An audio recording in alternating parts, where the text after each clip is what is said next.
Hello guys, మనం ఈరోజు chicken కర్రీని ఎలా చేసుకుందామో చూద్దాము. చాలా బాగా వచ్చిందండి టేస్ట్ అయితే. మనం ముందే చికెన్ మ్యాగ్నేట్ చేసి పెట్టుకోవాలి. తర్వాత ఒక కడాయిలోకి మనం తాలింపు వేసుకున్న తర్వాత అందులోకి ఆనియన్, పచ్చిమిర్చి యాడ్ చేయాలి. అది కొంచెం గోల్డెన్ బ్రౌన్ కలర్ వచ్చినాక అందులోకి మనం కొంచెం జింజర్ గార్లిక్ పేస్ట్ అండ్ పసుపు యాడ్ చేసి దాన్ని బాగా తాలింపు మంచిగా వచ్చిన తర్వాత మనం అందులోకి మ్యాగ్నేట్ చేసి పెట్టుకున్న చికెన్ యాడ్ చేయాలి. మనం చికెన్ ఎలా మ్యాగ్నేట్ చేయాలనేది నేను ఇప్పుడు చెప్తాను. మనం చికెన్ని ఫ్రెష్గా కడుక్కున్న తర్వాత అందులోకి అల్లం, పసుపు, కారం, గరం మసాలా అండ్ కొంచెం కర్డ్ ఇవన్నీ యాడ్ చేసి దాన్ని బాగా ఒక 15-30 మినిట్స్ సైడ్కి ఉంచాలి. ఆ తర్వాత దాన్ని మనం కర్రీలోకి యాడ్ చేసుకోవాలి. అలా అయితే టేస్ట్ చాలా బాగా వస్తుందండి, ఎమ్మటే కాకుండా.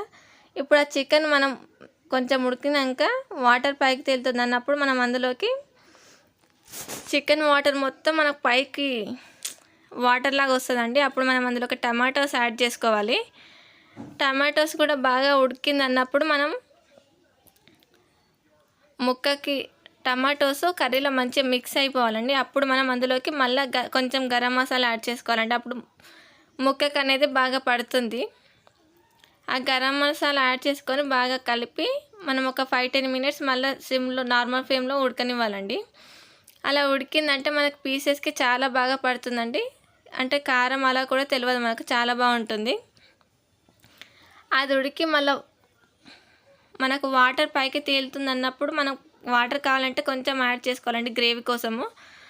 అలా 5 మినిట్స్ ఉంచిన తర్వాత మనకు ఎంతో రుచికరమైన